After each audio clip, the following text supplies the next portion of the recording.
LHN വീഡിയോസിൻ്റെ മറ്റൊരു വീഡിയോയിലേക്ക് എല്ലാവർക്കും സ്വാഗതം. 3000 വർഷം പഴക്കമുള്ള ഒരു സസ്യം യാരറ്റ, അതിൻ്റെ വിശേഷണങ്ങളെക്കുറിച്ചാണ് ഇന്നിവിടെ പറയാൻ പോകുന്നത്.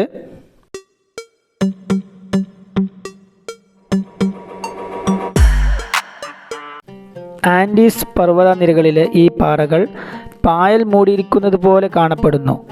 യഥാർത്ഥത്തിൽ അവ യാരറ്റ എന്നറിയപ്പെടുന്ന ഒരു തരം ഒഴുകുന്ന സസ്യമാണ്.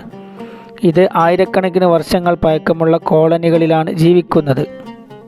സ്പാനിഷ് ഭാഷയിൽ ലാരറ്റ എന്നും അറിയപ്പെടുന്ന യാരറ്റ അപ്പിയേസി കുടുംബത്തിൽപ്പെട്ട ഒരു പൂച്ചെടിയാണ്.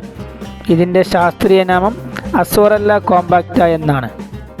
പെറു, ബൊളീവിയ, വടക്കൻ ചിലി, പടിഞ്ഞാറൻ അർജന്റീന എന്നിവിടങ്ങളിൽ 3200-നും 4500 മീറ്ററിനുമിടയിൽ ഉയരത്തിൽ ആൻഡീസിലെ തണുത്ത പുനയിലെ പുൽമേടുകളിൽ ഇത് വളരുന്നു.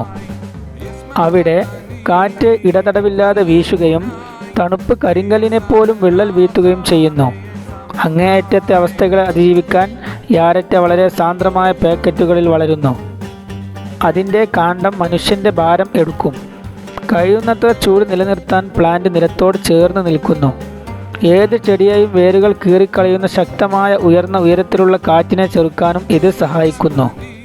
ബാഷ്പീകരണത്തിലൂടെ ഈർപ്പം നഷ്ടപ്പെടുന്നത് തടയാൻ യാരറ്റയിൽ മെഴുകു പൊതിഞ്ഞ ഇലകളുമുണ്ട്. ആൻഡീസിലെ വാസയോഗ്യമല്ലാത്ത പർവ്വതങ്ങളെ അതിജീവിക്കാൻ യാരറ്റ പഠിച്ച മറ്റൊരു തന്ത്രം വളരെ സാവധാനത്തിൽ വളരുന്നതാണ്. ഏതാണ്ട് വർഷം 1.5 സെൻറ്റിമീറ്റർ ഭൂമിശാസ്ത്രപരമായ വേഗതയിൽ പാറകളിൽ വളരുന്ന യാരറ്റയുടെ ഒരു വലിയ കുമിളക്ക് ആയിരക്കണക്കിന് വർഷങ്ങളുടെ പഴക്കമുണ്ടാകും. പല യാരറ്റകൾക്കും 3000 വർഷത്തിലധികം പഴക്കമുണ്ടെന്ന് കണക്കാക്കപ്പെടുന്നു. യാരറ്റ വരണ്ടതും ഇടതൂർന്നതുമായതിനാൽ ഇതിൻ്റെ ഭാഗങ്ങൾ നന്നായി കത്തുന്നു. പരമ്പരാഗതമായി ഇവിടെയുള്ള ജനവിഭാഗം തീ പിടിപ്പിക്കാനും മറ്റും ഉപയോഗിക്കുന്നതിനാൽ ഈ ചെടിയുടെ നിലനിൽപ്പ് തന്നെ ഭീഷണിയായി തുടരുന്നു. യാരറ്റ ഇപ്പോൾ ഒരു സംരക്ഷിത ഇനമാണ്.